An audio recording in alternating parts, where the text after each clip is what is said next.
대림절이 시작되었습니다. 대림절은 기다림의 절기, 기다림의 계절로 불리기도 하는데 말씀을 나누기 전에 우리 아까 처음 예배 전 찬양으로 드렸던 원하고 바라고 기도합니다. 우리 예수님의 은혜를 기다리고 또 사모하는 마음으로 함께 찬양을 고백드리시고 말씀의 은혜를 사모하도록 하겠습니다.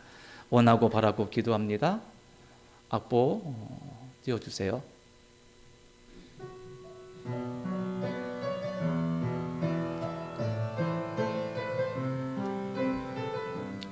이 세상을 살아가는 동안에 처음 화면 띄워주세요. 이 세상을 살아가는 동안에 나의 힘을 의지할 수 없으니 기도하고 낙심하지 말 것은 주께서 참 소망이 됐음이라. 주의 길을 걸어가는 동안에 세상에 거들지할 수 없으니 감사하고 낙심하지 말 것은 주께서 참 기쁨이 됐음이라. 하나님의 꿈이 나의 비전이 되고 예수님의 성품이 나의 인격이 되고 성령님의 권능이 나의 능력이 되길 원하고 바라고 기도. 하나님의 꿈이 나의 비전이 되고 예수님의 성품이 나의 인격이 되고 성령님의 권능이 나의 능력이 되길 원하고 바라고 기도합니다. 원하고 바라고 기도합니다. 원하고 바라고 기도합니다.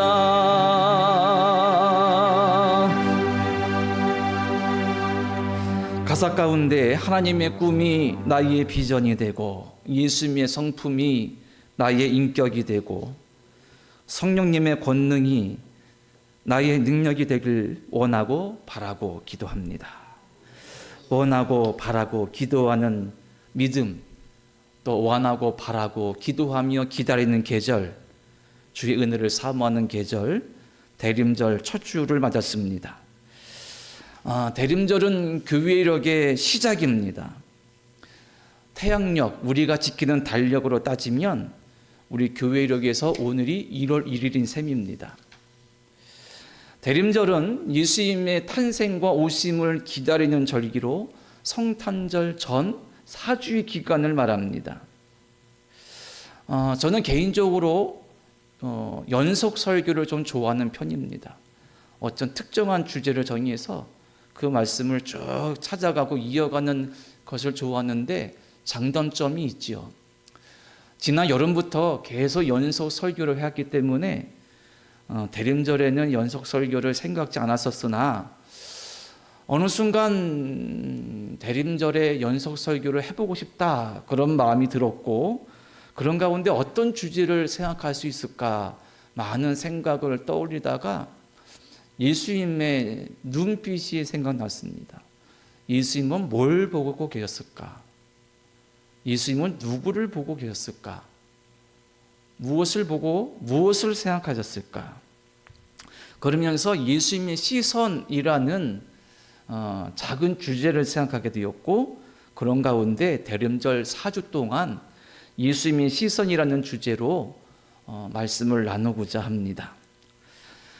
자, 오늘 본문인 마태복음에 따르면 예수께서 성년이 되신 다음에 자신을 공적으로 드러내신 첫 번째 중요한 사건이 세례 요한에게 세례를 받으신 사건입니다. 이것은 예수님의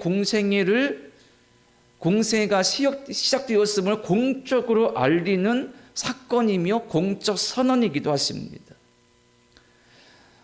절기상 따질 때 대림절 지나고 성탄절 지나면 주연절이 들어옵니다. 주연절은 예수께서 세상에 자신을 공적으로 드러내셨다, 이것을 기억하는 절기입니다. 오늘 본문 말씀, 예수께서 세례받으신 말씀은 주연절의 아주 중요한 말씀입니다. 왜냐하면 이 세례받으심으로 예수께서 공생애를 본격적으로 시작했기 때문입니다. 그래서 대림절보다는 오히려 오늘 말씀은 주연절에 더 정확히 딱 들어맞는 말씀이기도 합니다. 하지만 그럼에도 이 말씀을 떠올린 것은 예수님의 시선 때문입니다. 예수님은 무엇을 보고 무엇을 생각하고 계셨을까? 예수께서 요단강에서 사람들에게 세례를 베푸시는 요한에게 친히 찾아오셨습니다. 요한은 당황했습니다. 그래서 내가 당신께 세례를 베풀 수 없다 완강히 고사 거부의 말씀을 드렸지만 예수님께서는 그를 설득하시어서 세례를 받으셨습니다. 이 사건에서 세례 요한은 어떤 감정이었을까? 한마디로 말한다면 한 단어, 놀람, 당황, 이런 것일 것입니다. 세례 받으신 예수님의 모습을 보니 한 단어가 떠오릅니다. 영광, 영광스러운 모습입니다. 놀랍기도 하고 영광스러운 이 세례 받으신 사건이 대림절에 우리에게 어떤 은혜를 주시는가, 어떤 것을 보고 어떤 것을 생각하셨는가 함께 묵상하고자 합니다. 먼저 예수님의 시선은 하나님을 보고 계셨습니다. 자, 오늘 본문 13절과 14절 보면 이렇게 말씀하고 있습니다.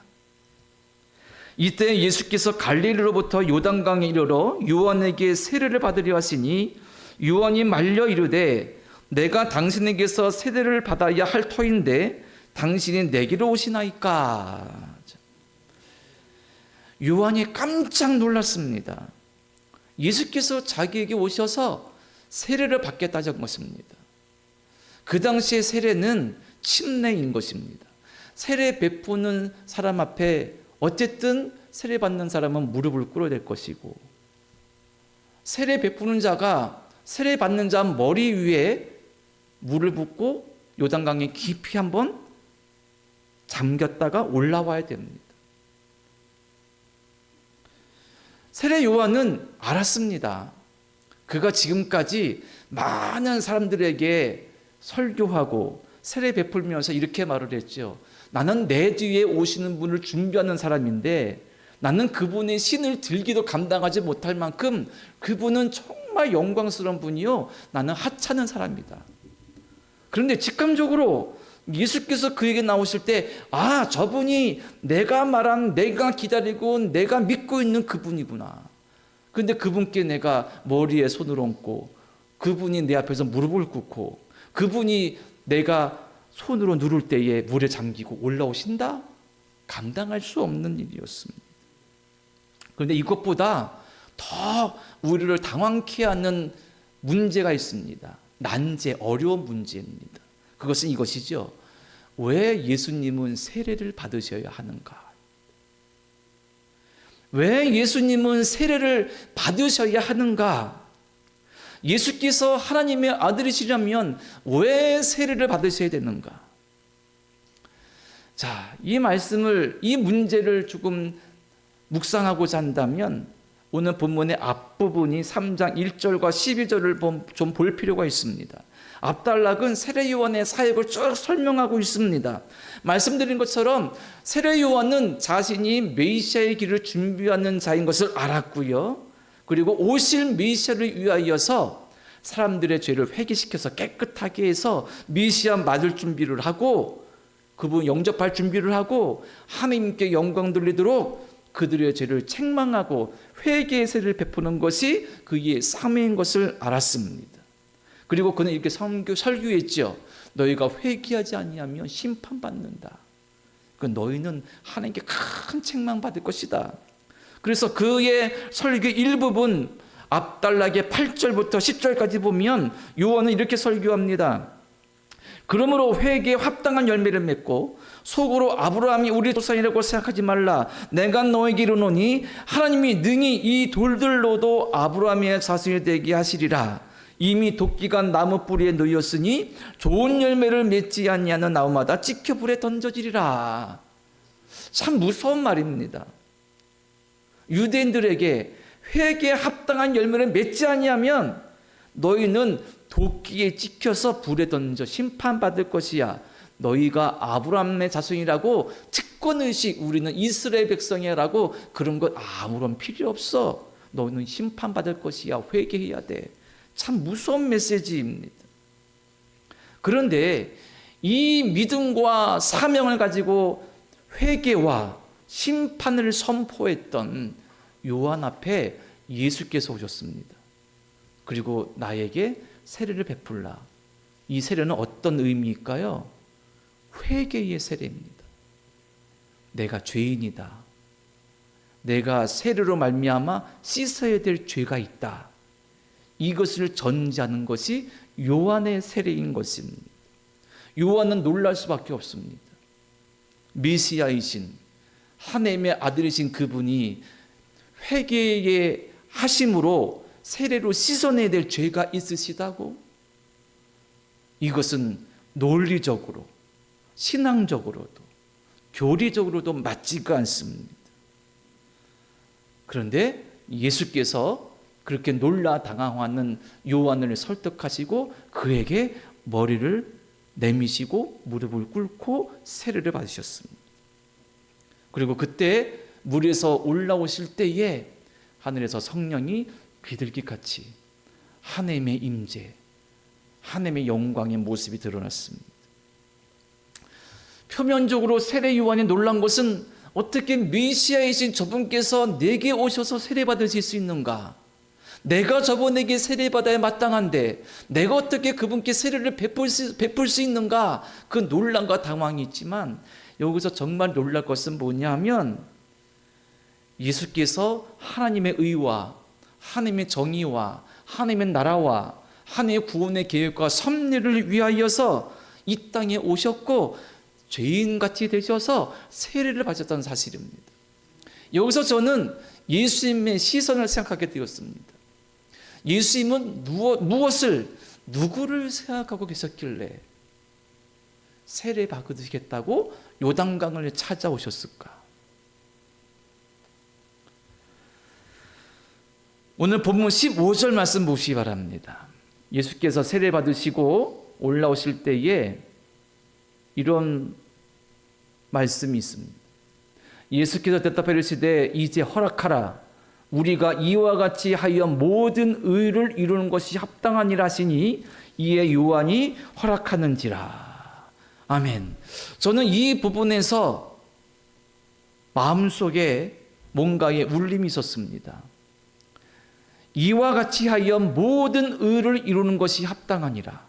이와 같이 하여. 그러니까 요한은 예수님께, 즉 하나님의 아들께 세례를 베풀고 하나님의 아들이신 메시아 예수님은 인간이 요한에게 무릎을 꿇고 머리를 숙여 세례받고 침례됐다가 올라오는 것, 그 모든 것을 통하여서 하나님의 의를 이룰 수 있다.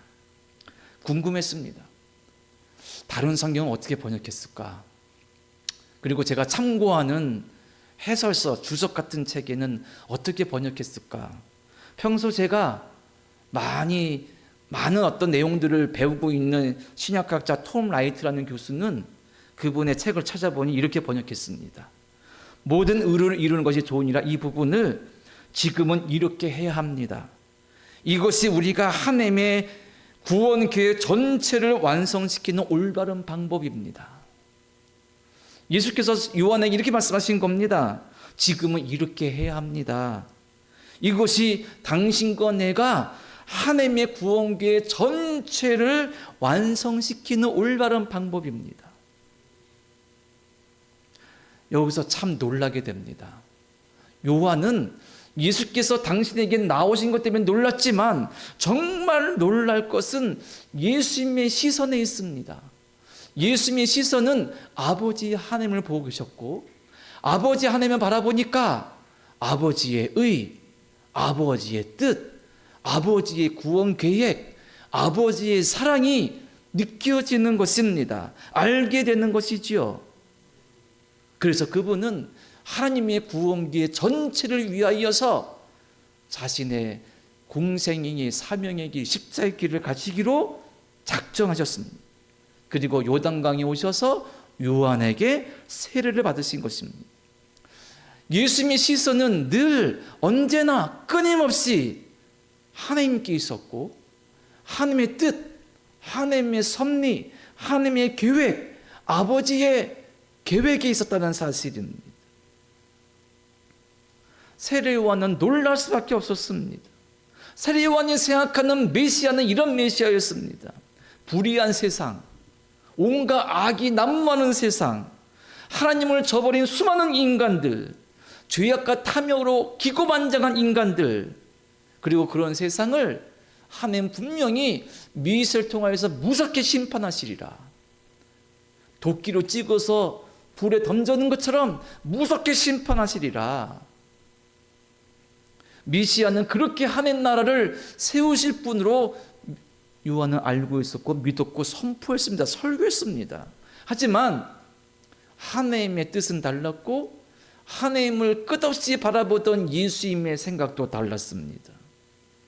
하나님의 공의와 사랑과 정의의 나라가 이루어지고 실현되어야 되지만 그 방법과 모습은 요한의 메시지와 달랐습니다. 하나님이 이루시는 구원과 하나님 나라는 심판으로, 책망으로, 죽임으로 성취하는 나라가 아니라 사랑으로 성취하는 나라였습니다. 그리고 그 사랑의 성취의 가장 정점에 예수님의 십자가가 있는 것입니다. 예수님은 하나님을 바라봤습니다. 예수님의 시선은 아버지께 있었습니다. 그리고 그 하나님 나라의 구원의 전체의 계획을 이루기 위하여서 갈릴리에서 요단강으로 가셔서 요한을 찾으시고 그에게 무릎 꿇고 그에게 세례를 받으신 것입니다. 우리 속담에 이런 속담이 있다고 합니다. 앞 달구지 넘어진 데서 뒤 달구지 넘어지지 않는다. 달구지 그냥 흔한 말로 니아까. 앞서가던 달구지가 넘어진 곳에서 뒤 달구지가 넘어지지 않는다는 것입니다. 앞 달구지가 막 하다가 앞에 돌불에 걸려서 달구지가 넘어졌다면 뒤 달구지는 그것 보고 피해가면 되고, 앞 달구지가 움푹 파인 곳에 빠져서 이도저도 못한다면 뒤에 가는 달구지는 그것을 보고 움푹 파인 웅덩이로 돌아가면 된다는 사실입니다. 이 속담의 의미는 자명한데 조금 풀어보면 앞서간다는 것이 그렇게 중요하다는 것이죠. 넘어지는 위험을 감수해야 되고 빠지는 실패의 위험도 감수해야 됩니다. 그리고 뒤따라가는 달구지는 같은 잘못과 실수를 반복하지 않는다는 의미도 담겨져 있죠. 예수님께서 12제자를 택하시고 그들을 세상으로 파송하시기 전에 예수께서 가신 곳이 있습니다. 그곳이 어디냐면 나사렛이었습니다. 나사렛은 예수께서 자라신 고향입니다. 그런데 예수께서 나사렛 가셔서 어떤 대우를 받으셨냐면 박해를 받으셨습니다. 배척을 당하셨습니다. 무시당하셨습니다. 심지어는 나사렛 사람들이 예수님을 끌고 가서 절벽에서 밀어버릴 것 같이 했습니다. 누구보다 예수님을 잘 아는 사람들입니다. 고향 사람들입니다. 어렸을 때 예수님을 알고 예수님의 가정 환경을 알고 예수님의 교육적인 수준을 알고 모든 것을 알고 있습니다. 그런데 랍비가 되어서 제자들을 데리고 고향에 가셨더니 그 고향 사람들이 요즘 말로 말하면 저 자기 분수도 모르고 뭐 하는 거야? 예수님을 배척했습니다. 그런데 한편으로 생각해 보면 예수께서 제자들과 함께 고향에 가시면 고향 사람들에게 배척당하시고 무시당하실 것을 모르셨을까요? 아마 예수님께서는 일부러 가셨는지 모릅니다. 그리고 제자들에게 무시당하고 배척당하시는 모습을 일부러 보여줄지 모릅니다. 어떤 의미일까요? 앞선 달구지가 넘어지고 웅덩이에 빠져서 뒤집어지고 물건을 쏟아버리는 그런 어려움 중에 있다면 뒷달구지는 그걸 피해갈 수 있겠죠. 하지만 예수님은 고향에서의 무시당하심과 배척당하심을 보시고 이제 세상 나가서 복음 전파해야 될 제자들에게 이런 메시지를 주신 것입니다. 너희가 나가서 복음 전한다고 대우받을 것 기대하지 마라. 혹시 너희가 세상 나가면 나처럼 너희도 배척당하고 무시당하고 박해당할지 몰라. 그거 감수해라. 그거 각오해라. 그리고 내가 먼저 그 길을 가니 나를 따라와라.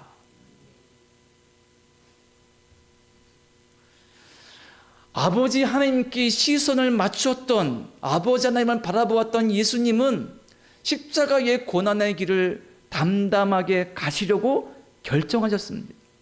그것이 세례터 요단강이었습니다. 그 시작이. 그리고 예수님은 그 길을 담담하게 가셨습니다. 중요한 것은 제자들이 예수님의 그 모습을 보고 예수님을 따라가고 있었다는 것입니다. 물론 훨씬 시간이 오랜 지난 다음에서야 제자들이 예수님의 메시지와 삶을 이해할 수 있었지만 말입니다. 예수님은 하나님께 시선을 됨으로 말미암아 사명의 길을 가질 수 있었고 제자들의 본이 되셨습니다. 우리의 시선은 무엇을 보고 있는가? 저와 여러분은 어떤 시선으로 무엇을 보고 무엇을 생각하고 있는가? 우리가 만약 앞달구지라면 우리는 뒷사람들에게, 뒷달구지에게, 내 자녀에게, 가족에게, 이웃에게 무슨 길을, 무슨 흔적을 보여주고 있는가? 우리 또한 예수님을 닮아서 예수님께 내 시선을 두어야 됩니다. 예수님께 내 시선을 맞춰야 됩니다. 내 시선의 초점을 예수님께 맞춰야 됩니다. 흔들리지 말아야 됩니다. 자, 또 한 가지. 예수님의 시선은 어떤 시선, 무엇을, 누구를 보고 생각하신 시선이었을까요? 먼저 하나님을 바라보는 시선이었다면 두 번째는 우리를 보시는 시선입니다. 본문 16절, 17절 말씀 보면 이렇게 말씀하고 있죠. 예수께서 세례를 받으시고 곧 물에서 올라오실새 하늘이 열리고 하나님의 성령이 비둘기같이 자기 위에 임하심을 보시더니 하늘로부터 소리가 있어 말씀하시되 이는 내 사랑하는 아들이요 내 기뻐하는 자라 하시니라. 아멘. 예수께서 요한에게 세례를 받으시고 물에서 올라오실 때에 하늘에서 이는 내 사랑하는 아들이요 내 기뻐하는 자라라는 거룩한 음성이 들렸습니다. 사도 바울이 고린도전서 10장에서 이렇게 말했습니다. 우리가 지난 몇 주 동안 출애굽 여정을 보았죠. 구약 성경에. 바울은 이스라엘 백성이 애굽을 나와서 홍해를 건널 때 홍해를 건넌 그 사건을 세례라고 해석했습니다. 세례라고 보았습니다. 그리고 홍해를 건넌 그들은 시내산에서 십계명을 비롯한 율법을 받았습니다. 율법을 받음으로 그들은 하나님의 백성, 자녀, 나라가 되었습니다. 다시 말하면 홍해에서 집단적인 세례를 받아 광야에 이르러 율법을 받아 이스라엘은 하나님의 택한 거룩한 백성으로 자격을 부여받은 것입니다. 홍해의 세례를 통해 정결케 되었고 율법을 통해 하나님의 약속을 받은 것입니다.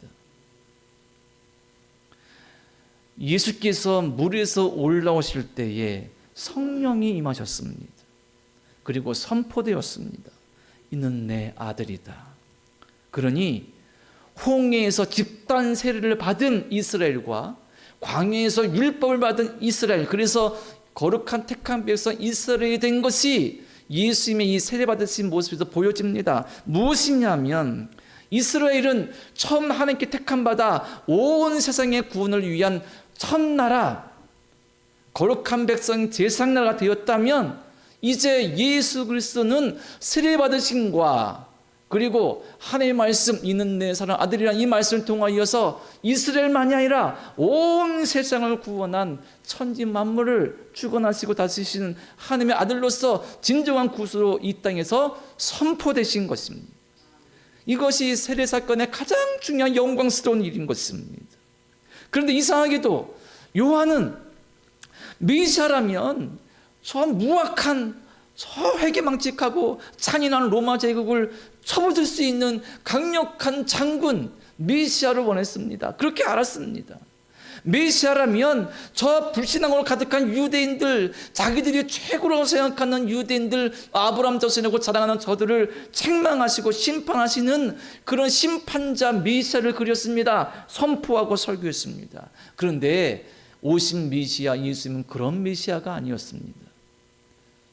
메시아 예수 그리스도는 오히려 세례 받아야만 되는, 그러니까 상징적으로 물을 뒤집어 쓰고 물의 장경을 말미암아 죄를 씻어내야 되는 죄인이 인간으로 오셨고, 인간과 같은 모습으로 사셨고, 죄로 가득한 인간의 모습으로 세례까지 받으셨는 그런 인간과 똑같은 모습으로 이 땅에 오다는 사실입니다.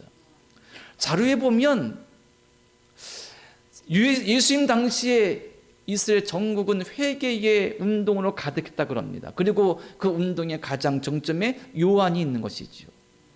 원래 세례는 유대인들이 받지 않습니다.